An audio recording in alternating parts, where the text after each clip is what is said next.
Hi guys, welcome to the Fight Age channel. McGuigan, coach of British heavyweight Daniel Dubois, advises Anthony Joshua to radically change his mindset before a rematch with WBA, WBO and IBF world champion Alexander Usyk. Joshua knows what he needs to do in the rematch. Everyone knows about it. No need to try to play a long game with a guy like Usyk. It is necessary to go out and apply your physics, your dimensions, impose a high pace, not show him any respect, do not touch him with gloves, do not take selfies before the fight. That's it. You need to go out and do your thing. Usyk is a master not only of boxing but also of mind games and tricks. The same Tyson Fury understands this, because he also uses tricks. He would never play these games, like let's take a selfie and so on.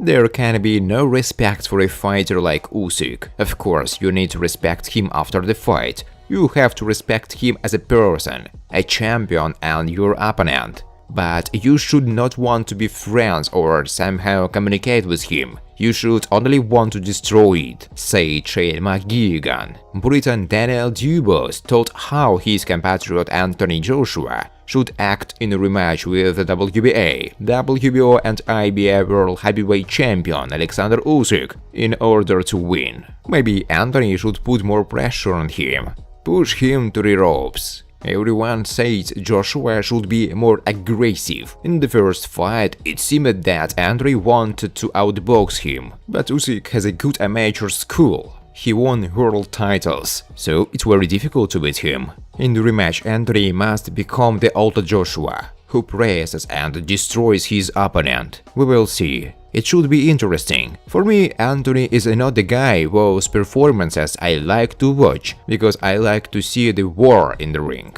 But Joshua can act differently and he knows what he needs to win. Good luck to him, Dubois said. Recall that Anthony Joshua and Alexander Usyk held a duel on September 25 at the Tottenham Hotspur Arena in London, United Kingdom. The victory was won by a Ukrainian by unanimous decision of the judges. It is expected that the fighters will hold a rematch in April. Friends, before starting to watch this video, I would like to ask you to subscribe to my channel. If you really enjoy the content, then please subscribe to my channel and keep watching the videos. If you are subscribed, then you receive notifications about the release of new videos. You do not even have to look for anything personally. I really want to get 10,000 subscribers on my channel. I'm trying very hard, absolutely every day, and I need your support. Your likes, comments, reposts to social networks. Thanks to everyone who subscribes to my channel. You are my support. Thank you so much. The winner of the WBC and IBF heavyweight titles, Artur Beterbiev, recalled his acquaintance with the current WBC world heavyweight champion Tyson Fury. According to Beterbiev, he was then greatly impressed by the simplicity of the British giant. Fury is younger than me. We meet in Gatineau. There is such a city near Montreal.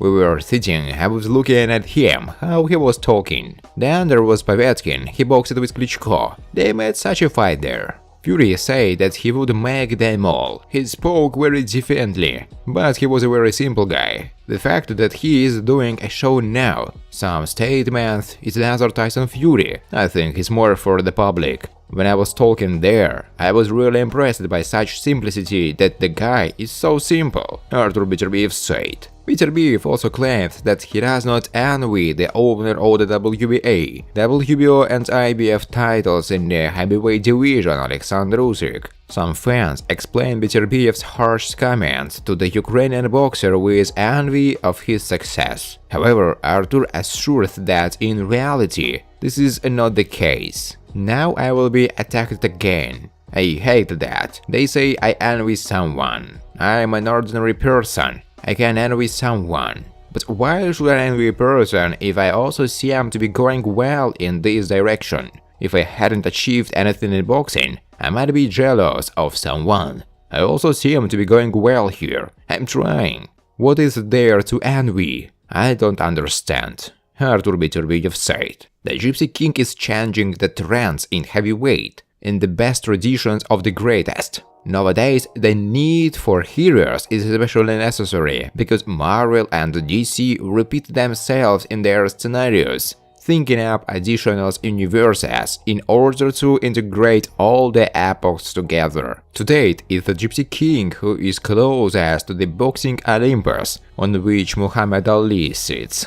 He is as close to him as anyone else. After all, you think about it, Ali was loved not only for his fluttering in the boxing ring, but in many ways for his performances in public, which gave us a lot of cult quotes that are relevant to this day. Ask yourself the question, what did Muhammad Ali shock you with, work in the ring or outside it? Let's go back to today. We will not repeat about Fury's path through depression, obesity and drug addiction. A lot has been said about this. Let's start from today's realities and not from what's happening 5 years ago. Tyson became cool for two reasons. The first is phenomenal jaw that can withstand any blow. And theory, Joe Frazier's quote, "My punches could have broken through the wall, but he endured everything." It was amazing, should be addressed to Fury, because after the blows of Deontay Wilder, it is impossible to get up and fight as if nothing had happened. It's really phenomenal. The second is incredible charisma. He is a showman in the flesh. Fury was born to entertain the audience. He won every possible debate with a clear advantage and did not resort to physical assault. Plus, he managed the impossible, they conquered the American public, becoming his own. Do not forget that he is British and a stranger to Americans. But Fury understands strengths. So he went out to fight against Tom Schwartz in shorts with an American flag. And as we know, after his victories, Fury sings American Pie and doesn't even a parties in London. Here it is, the power of the individual's influence. He didn't even have to force his competitors to sing an American song. They did it as if nothing had happened. Here is an example of a systematic soft globalization. I'm a 33-year-old. I have devoted my whole life to boxing. I had no youth, no teenage life, no transition period into adulthood. Do you know why? Where all my friends were getting drunk and parties and getting high from life. What was I doing at that time? I ran a fucking 10 miles along the highway in the fucking rain and killed myself in a boxing gym. And people then told me, you're lucky guy. I'm lucky because I've worked so damn hard all the hour that God has given me. I'm lucky because I've been training more than anyone else could. I'm lucky because I work so hard that no one can beat me. It was a lucky person. I don't think so. I'm not lucky, I'm blessed, Fury said. Why don't you have a super motivational speech for all times? Only the great one are capable of such things. We haven't reached his achievements in the ring yet. But before that, let's finish a little more about his influence outside the ring. For example, there is Canelo Alvarez, who thinks only about the thing, about his legacy. But he earns it for himself by such contradictory methods that only the Mexican public manually picks at it. But who else, you ask?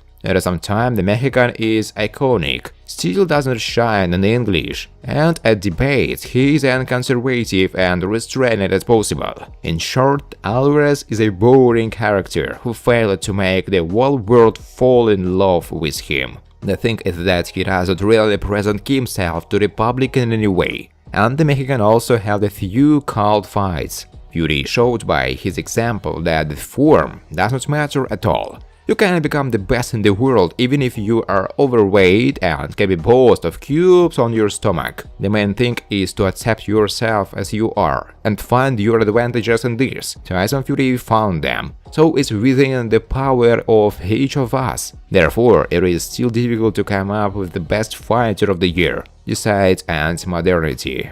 Thanks for watching, guys. If you like this video, please subscribe to my channel.